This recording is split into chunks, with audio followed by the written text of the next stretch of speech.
This is a video for any parent out there who thinks they might have an autistic daughter and is not sure.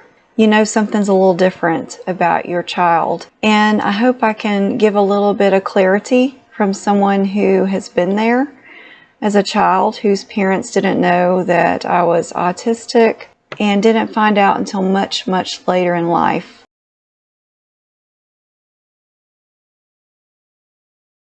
So I want to talk about 8 different things that my parents did not notice about me when I was a child. Now, if you ask my mom, she'll say that, well, I was the only child in their life for 5 years, so she had nothing to compare me to. So maybe you don't have any other children currently, so you don't know if that's normal behavior or not, but hopefully this can shed some light on it for you. Number 1 for me was unusual playtime. Now what I'm talking about is I constantly was building things and setting up the scene and making and creating places and worlds with blocks and Legos and Tinker Toys, and even through photography I was always setting up the scene. My poor cat had to be a model as I would photograph her, because that was an early hobby for me that has lasted a lifetime. If I compare playtime that I had to playtime from what I see from my granddaughter, it is a whole different ball game. I want you to watch this clip and see what a neurotypical child plays like. How am I supposed to do this, Betty? I don't know, Chad. He will not stop going to the gym. It's unhealthy for him. Yeah, that's very unhealthy to go to the gym. She has characters. They have a storyline. They are interacting with each other, and that's the main thing. The characters interact with each other. Whereas for me, it was just setting up the scene and putting things in places with no conversation. That's the main difference. Maybe your daughter has an extreme interest or hobby or organizing, things that they do have. For me, it was horses, and that's typical of girls, but I organized everything. I had a certain area for it. I had to have a horse. I had to read about horses, had to decorate my door with horse decorations. It was to an extreme for me. And in fact, my horse and spending time with my horse was a way to escape. I would collect things like baseball cards, Garbage Pail Kids, and organize them. Photograph them, put them in order sometimes. And that was a lot of the joy and fun for me to do that. And I didn't just want 1 or 2 of something. For instance, I collected Cabbage Patch Kids. That was a big thing during my time. I didn't just have 1 or 2. I had like 8. So is that something that your daughter does? Do you notice her focusing on the same thing every day for fun, to play with her collections or set up things in certain ways, or organizing all of her stuff on her shelves and she wants them a certain way? Maybe it's a possible sign that she's autistic. Another thing that your daughter might be struggling with is sensory needs, and you may not even be aware of that because maybe she's not telling you about that. That was the case for me. I just didn't express my needs. If my mom was going to put me in pigtails with these uncomfortable bands in my hair, I just wore them because I thought I was supposed to. Or whatever clothes was picked out for me, I wore. Whatever uncomfortable shoes, I wore them anyway. So maybe your daughter is just not expressing. If she's having sensory difficulties with clothes, textures, you're picking out, maybe smells bother her, and maybe sounds, loud sounds bother her, but maybe you're just not aware of that. And maybe it's not your fault if she hasn't told you that. So you should ask her if any of those kind of things are ever overwhelming to her. Does she experience bullying at school?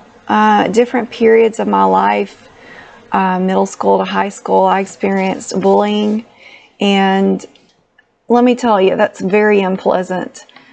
It's when it's hard enough to go to school and just exist there,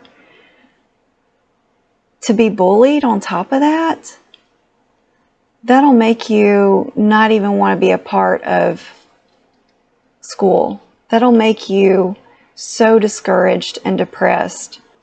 Take notice if your daughter is being bullied at school or pretending like she's sick to stay home, because I tried that too. Talk to her about bullying. I know bullying is on a whole new level since even I've been in school so many years ago. Bullying can be through internet, social media. Does your daughter experience shutdowns often? Do you find her running to her room and slamming her door and staying in there and being upset, maybe throwing things, possibly just shutting down and not wanting to talk about it? Possibly your daughter, if she has shutdowns or if she has meltdowns where it's external and you can see what's going on because she's throwing things or clearly agitated, whatever she's dealing with, she may have a hard time talking to you about it. But you need to be patient and try to understand. It could be a sign that she's autistic and something to check further into. Do you find that your daughter struggles to maintain friendships and she bounces from group to group to group? Or she prefers just to be with one other person rather than a group of people? Try to take notice if she's mimicking her friend's behavior. Maybe she acts a certain way at home, but then you see when she's around her friends, she just completely follows their mannerisms and speech and things that they say and do. That might be a sign that she's autistic. Does your daughter take things literally, perhaps? I have a funny video clip that I recently uncovered that my dad took, and it spoke volumes to me about how literal I was. In the video clip, my dad is telling my little brother to look at the camera, and when he wouldn't, I forced his head to look at the camera until my dad told me to stop. So I just took literally what he said. I was going to make it happen because that's what he asked for. And another example I have is in the morning when I would get up, my mom would see my messy hair and say something like, "It looks like rats had a party in your hair last night." How terrified I was to hear that. Now, as an adult, I understand the difference, obviously, in literal meanings that I didn't so long ago. Maybe your daughter over-masks. Maybe she appears differently in public than she does at home because she feels like home is her refuge and where she can be herself. Whereas in public, she has to constantly put on a smile or change from what is normal for her to what is abnormal to her, just to feel like she fits in. Try to take notice of that. If you go places with your daughter and you see her acting very different, that could be why. And over masking, it can lead to like burnout and shut down and all kinds of things. It's not good for anybody to over mask all the time. It could really affect her at home. As a child, I daydreamed a lot. I would daydream that I was just like everybody else and people liked me, and all kind of excessive daydreaming, even in class. So try to notice if your daughter is daydreaming or not, you think she's not paying attention to what you're saying. It may be one she would not share with you, but it's just something I remember experiencing and doing, is a whole lot of daydreaming about being somebody else. All of these things for me going unchecked or unnoticed for years, and me not understanding myself and why I was so different led to suicidal thoughts for me and extreme depression. And it was hard. And when you struggle to communicate how you feel with other people, on top of not understanding why you're feeling that way, it's extremely difficult. So if you think that your daughter might be autistic, I encourage you to try to get her evaluated, because it matters. It makes a difference. Now, and also I like to say, just because your daughter has some of these characteristics might not necessarily mean she's autistic, but put them all together and it might definitely mean something. So it might be good to get her evaluated and checked out.